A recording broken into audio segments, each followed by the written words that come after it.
Hai anak-anak, apa kabar kalian semua?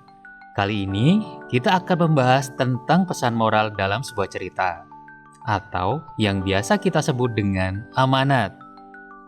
Pengertian amanat. Amanat adalah suatu pesan moral atau nasihat yang disampaikan oleh seseorang kepada orang lain, baik secara langsung maupun melalui suatu karya. Secara umum, pengertian amanat adalah suatu kata yang memiliki arti pesan, nasihat, atau keterangan. Pada umumnya, amanat atau pesan moral banyak disampaikan melalui percakapan sehari-hari dan juga banyak ditemukan dalam cerita. Dalam cerita, amanat berarti nasihat yang disampaikan penulis melalui karyanya. Amanat tersebut bersifat positif, di mana semua isinya berkaitan dengan pesan-pesan moral dalam kehidupan sehari-hari. Pesan moral tersebut dijadikan contoh oleh pembaca atau audiens sepanjang hidupnya dan juga menjadi bentuk peringatan agar orang tidak melakukan perbuatan yang menyimpang. Berikut ini adalah ciri-ciri amanat, antara lain: pertama, pesan moral dalam suatu karya biasanya disampaikan pada akhir cerita. Kedua, amanat bisa diketahui secara jelas atau eksplisit dalam bentuk seruan, nasihat, peringatan, saran, anjuran, maupun larangan yang berhubungan dengan tema utama suatu cerita. Ketiga, amanat bisa disampaikan secara langsung maupun secara tersirat melalui karakter tokoh atau penokohan dalam suatu cerita. Kemudian yang terakhir, keempat, pesan moral yang disampaikan oleh pengarang bertujuan agar pendengar atau penonton mau melakukan sesuai dengan amanat di dalam cerita. Secara umum, ada dua jenis amanat, yaitu amanat tersurat dan amanat tersirat. Sedangkan jika amanat dalam cerita bisa juga disampaikan melalui percakapan, ajakan, atau himbauan secara langsung. Amanat tersurat yaitu pesan moral yang disampaikan secara langsung dan jelas oleh pengarang di dalam karyanya, sehingga bisa dengan mudah dimengerti oleh penonton atau pendengar melalui kalimat deskriptif jika berupa tulisan. Contoh amanat tersurat bisa dilihat dari cerpen sederhana tentang pencurian. Misalnya, ada seorang ibu yang mengetahui anaknya mencuri buah milik Pak Ahmad. Kemudian, ibu tersebut langsung menegur anaknya dan berkata, "Jangan mencuri. Mencuri adalah perbuatan yang dilarang oleh agama maupun hukum. Kamu harus meminta maaf kepada Pak Ahmad." Sedangkan amanat tersirat yaitu pesan moral yang disampaikan secara tersembunyi atau implisit oleh pengarang dan hanya bisa dimengerti oleh penonton atau pendengar jika mengikuti alur ceritanya. Amanat tersirat ini berupa pesan yang bisa diambil dalam cerita, baik secara keseluruhan ataupun pada bagian tertentu. Contoh amanat tersirat misalnya pada cerita tentang politik di mana ada orang berkuasa menyalahgunakan kekuatannya.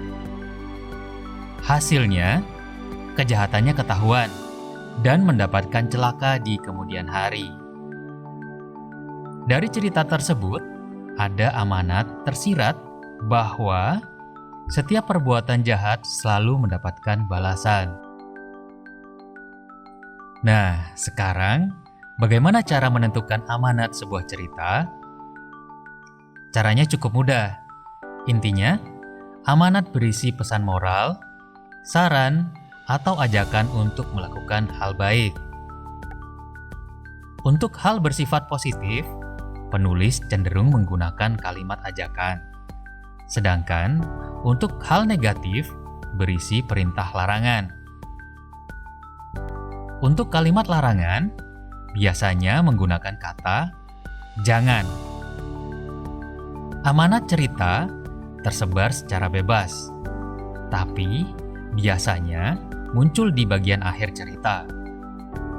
Di dalam cerita, amanat juga berfungsi sebagai penutup.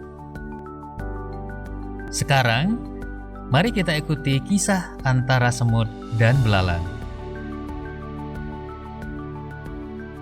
Suatu hari, di musim panas yang terik dan melelahkan, seekor semut terlihat rajin bekerja mengumpulkan makanan. Ia mencari dan mengangkut bahan makanan yang ia temukan untuk dikumpulkan dan disimpan di dalam lumbungnya. Meski panas yang terik dan hujan yang turun membasahi tanah dan tubuhnya, ia tetap bekerja dengan giat agar nanti saat musim dingin tiba, semut bisa memiliki persediaan makanan yang cukup untuk bertahan hidup. Melihat hal ini, si belalang menegur semut dan berkata, "Hei semut, kenapa kau begitu rajin mengumpulkan makanan tanpa henti?" Kemudian dijawab oleh semut, Aku harus mengumpulkan banyak makanan agar saat musim dingin nanti tidak mati karena kelaparan." Mendengar jawaban si semut, belalang pun tertawa terbahak-bahak. "Haha, kenapa repot sekali? Musim dingin kan masih lama." Belalang pun berlalu sambil memakan daun yang jadi makanannya. Semut tetap bekerja dengan keras dan giat mengumpulkan makanan yang banyak. Sementara sepanjang musim panas dan musim selanjutnya, belalang tetap bermalas-malasan dan tidak mengumpulkan makanan untuk musim dingin, di mana persediaan makanan nantinya akan sulit untuk dicari. Sampai akhirnya musim dingin datang, dan ternyata berlangsung lebih lama dibandingkan sebelumnya. Belalang pun hampir mati karena tidak punya cadangan makanan yang cukup dan minta makanan kepada semut. Semut yang baik hati tidak tega melihat belalang yang kelaparan dan mau berbagi makanan dengannya. Pesan moral yang bisa diambil dari cerpen anak sekolah dasar di atas adalah agar tidak susah nanti di waktu yang akan datang, seseorang tidak boleh bermalas-malasan. Pekerjaan yang dilakukan sedikit demi sedikit, namun dikerjakan secara terus-menerus, akan membuahkan hasil yang memuaskan dibandingkan dengan menunda pekerjaan karena merasa masih punya banyak waktu yang banyak. Penting untuk tidak menunda pekerjaan karena kita tidak tahu hal apa yang akan terjadi di masa depan. Pada cerita di atas, musim dingin yang datang lebih panjang dari biasanya adalah kejadian tidak terduga, dan si belalang tidak bisa mengantisipasinya karena ia malas mengumpulkan makanan sejak awal. Untuk